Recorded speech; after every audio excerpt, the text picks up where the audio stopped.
اعوذ باللہ من الشیطان الرجیم بسم اللہ الرحمن الرحیم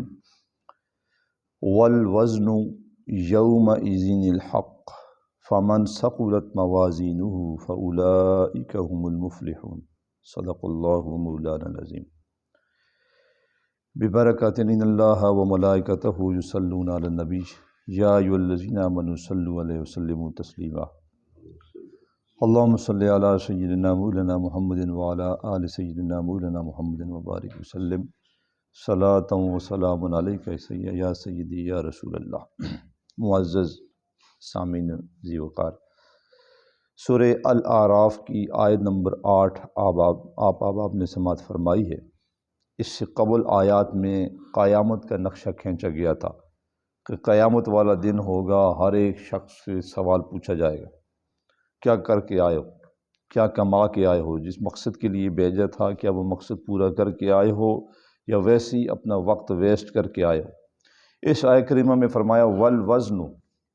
وزن کیا جائے گا۔ عام اوقات میں جو لفظ ہم بولتے ہیں،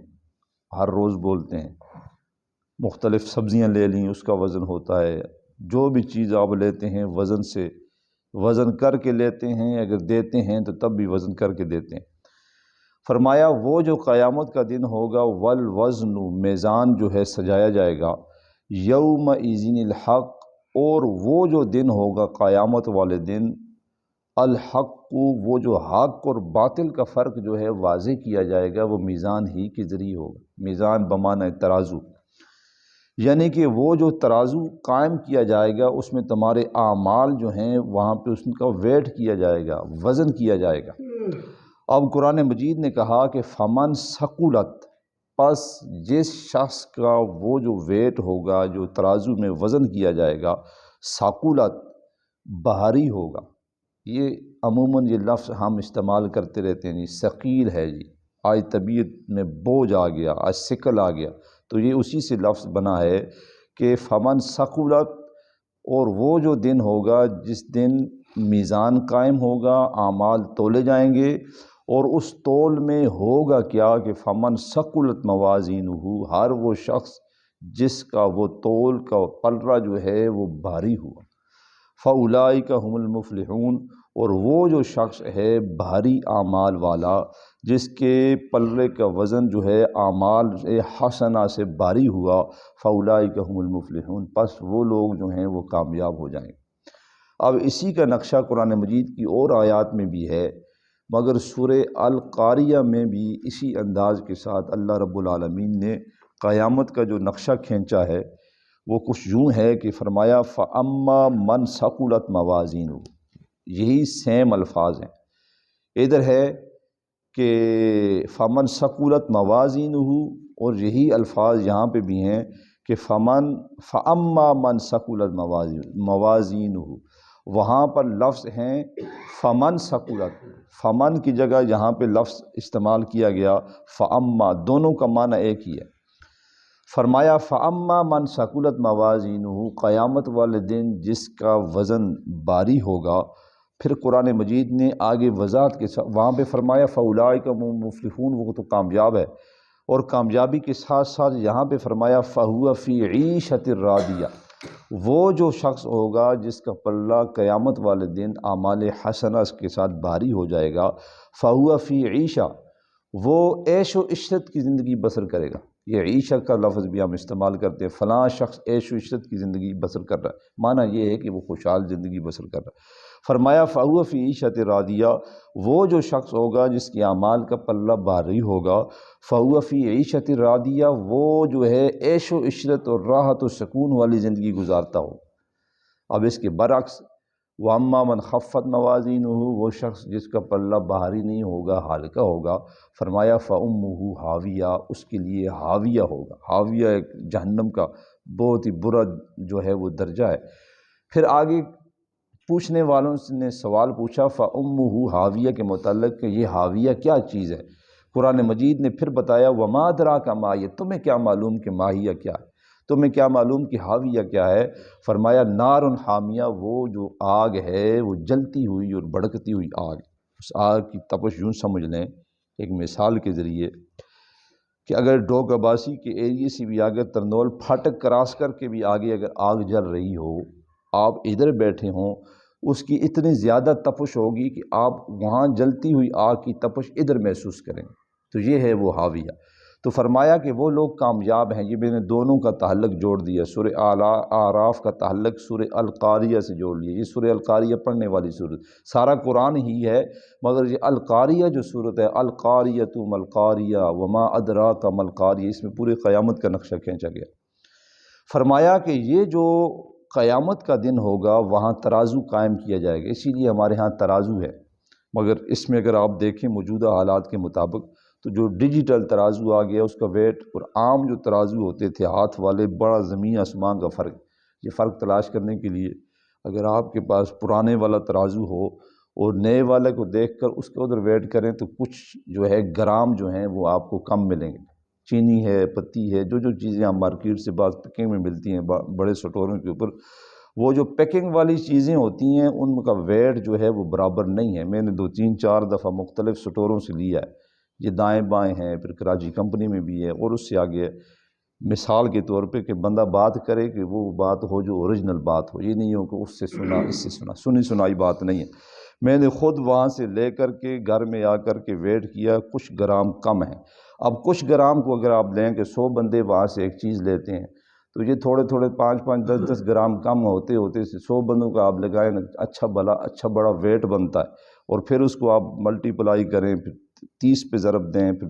ہر روز کا دورانیہ نکالیں تو یہ لاکھوں روپیہ بنتا ہے، صرف یعنی کہ ویٹ کی کمی کے بعد جو وہ لوگ کما رہے ہیں، تو کہاں ان کی برکتیں آئیں گی کمائیوں کے اندر؟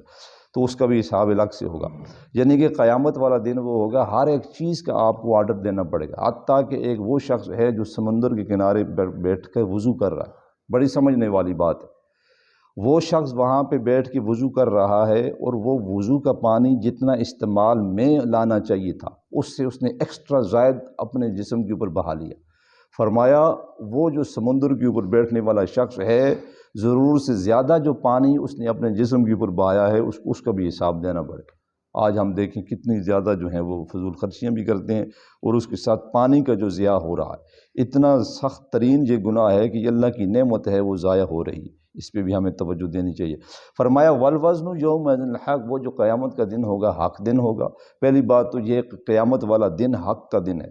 یہ نہیں ہے کہ قیامت بپا نہیں ہوگی، وہاں پہ میزان سجے گا نہیں، حساب و کتاب نہیں ہوگی۔ بعض ذہنوں میں یہ باتیں ڈالی جاتی ہیں، یہ بات کنفرم قرآن بتاتا ہے کہ وہ قیامت کا دن ہوگا،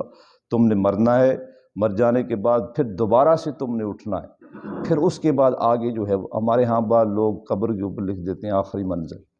لکھتے ہیں، آپ نے بھی پڑھا ہوگا قبرستان میں لکھا ہوتا ہے، وہ آخری منزل نہیں ہے، وہ آپ کے شفٹنگ کا مقام ہے، اس سے آگے آپ کی منزل اور ہے، وہ جو قیامت کا میدان سجا جائے گا۔ فرمایا کہ وہ جو دن ہوگا حق کا دن ہوگا، اور اس دن میزان جو ہے وہ ترازو جو ہے وہ عام کیا جائے گا، اور اعمال جو ہے وہ تولے جائیں گے۔ یہاں پر بھی بعض ذہنوں میں یہ سوال آتا ہے، جی ٹھیک ہے جی سمجھ میں تو آتا ہے، یہ گندم ہے، یہ مکئی ہے، یہ چاول ہیں، یہ چینی ہے وغیرہ وغیرہ، یہ تو ٹھیک ہے، سامنے ان کا وزن ہو رہا ہے، اعمال کیسے تولے جائیں گے؟ اعمال حسنہ اور اعمال جو ہے سیئہ یہ کیسے تولے جائیں گے؟ یہ تو کسی کو کیا معلوم ہے؟ یہ کسی کو کیا معلوم ہے؟ یہ سوال قرآن مجید نے کیا۔ قرآن مجید نے کہا یہ جو تم گناہ کرتے ہو صبح سے لے کے شام تک، یہ مت سمجھنا کہ یہ ویسے ہی بیکار ہیں، بلکہ تمہاری ہر جو چیز جو ہے ہم اس کو واچ کر رہے ہیں۔ اب قرآن مجید کی یہ سورہ الانفطار ہے، اس میں اللہ رب العالمین نے فرمایا وَإِنَّ عَلَيْكُمْ لَحَافِظِينَ، یہ آیت نمبر 10 ہے، اور بے شک ہم نے تمہارے اوپر لحافظین، ایک نہیں 2 محافظ جو ہیں وہ تمہارے اوپر ہم نے مقرر کر دیے، ہر ایک شخص کے اوپر 2 محافظ قائم کر دیے گئے۔ جیسے ہم اپنے گھروں کے باہر محافظ چوکیدار کھڑا کر دیتے ہیں، وہ چوکیدار کا کام کیا ہوتا ہے؟ وہ دیکھتا رہتا ہے اس مالک کا کہیں نقصان نہ ہو جائے، اگر نقصان کہیں سے ہو رہا ہے، کوئی ضرر دے رہا ہے تو وہ ایکشن میں آ جاتا ہے۔ فرمایا وہ جو ہم نے محافظین تمہارے اوپر قائم کیے ہیں، آؤ ان کا تمہیں نام بتاتے ہیں، وہ نام ان کے ہیں کرامن کاتبین، ان کا نام کرامن کاتبین ہے،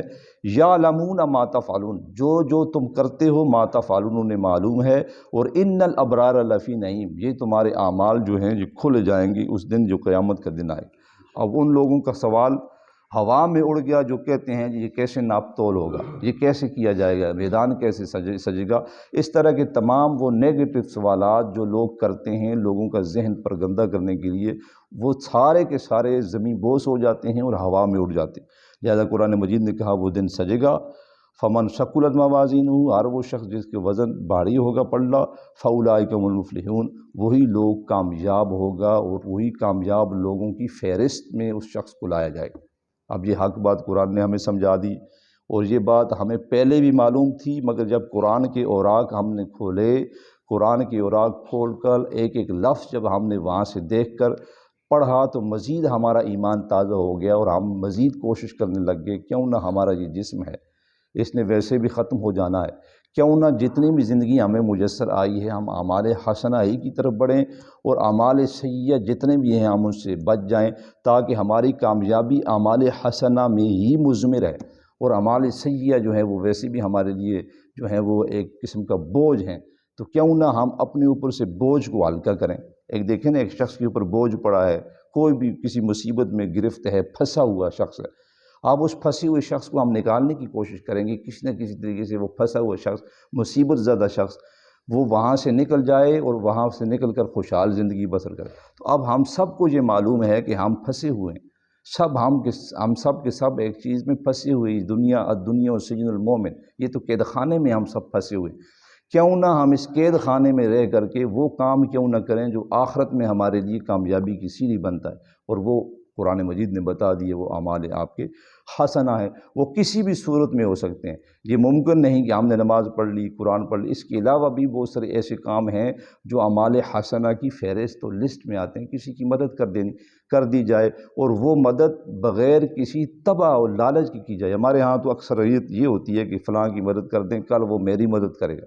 فلاں کے میں آج کام آ جاؤں، وہ میں یہ نیت رکھ کر کام کرنا، آپ کی وہ نیکی بیکار چلی جائے گی۔ آپ اگر کسی کے ساتھ کوئی ہیلپ کرتے ہیں، اس سے کبھی زندگی میں طمع نہ رکھیں میں نے اس کے ساتھ کیا ہے، کبھی زندگی میں نہ رکھیں وہ بھی میرے ساتھ ایسا کرے۔ آپ اللہ کی رضا کے لیے جو کرتے ہیں کریں گے تو وہ جو ہمارے اعمال حسنہ ہے وہ آگے آگے چلتے رہیں گے، اور اسی طریقے پر وہ اعمال حسنہ ہمارے سامنے قیامت والے دن پیش ہو جائیں گے، اور وہ اعمال حسنہ جب ہمارے پلڑے میں رکھے جائیں گے، وہ پلڑا جو ہوگا بھاری، اور وہ جب بھاری ہو جائے گا تو اللہ فرمائے گا فاولئک هم المفلحون، یہ کامیاب لوگ ہیں، ان کا جو ہے ڈائریکٹ جو ہے لہم جنات تجری من تحت الانہار خالدین فیہا ذلک الفوز العظیم، یہ تو کامیاب ہیں، ان کا جو ٹھکانہ جو ہے وہ جنت ہوگا، وہاں پہ وہ چیزیں آپ کو میسر آئیں گی، وہ چیزیں اور وہ نعمتیں آپ کو ملیں گی جو تصور آپ دنیا میں کر ہی نہیں سکتے، اور وہ چیزیں دنیا میں مل بھی نہیں سکتی۔ اللہ رب العالمین سے دعا ہے خالق عز و جل ہمیں اعمال حسنہ کی طرف بڑھنے اور اعمال سیئہ سے روکنے، اور اس میں آگے تک پیغام پہنچانے، اور وہ لوگ جو اعمال سیئہ میں گرفت ہیں ان کو ان سے بچانے کی اللہ رب العالمین ہم سب کو توفیق کاملہ عطا فرمائے، اور اللہ رب العالمین قرآن مجید کو سمجھنے اور سمجھانے اور اس پر عمل پیرا ہونے کی توفیق عطا فرمائے۔ وما علینا الا البلاغ المبین۔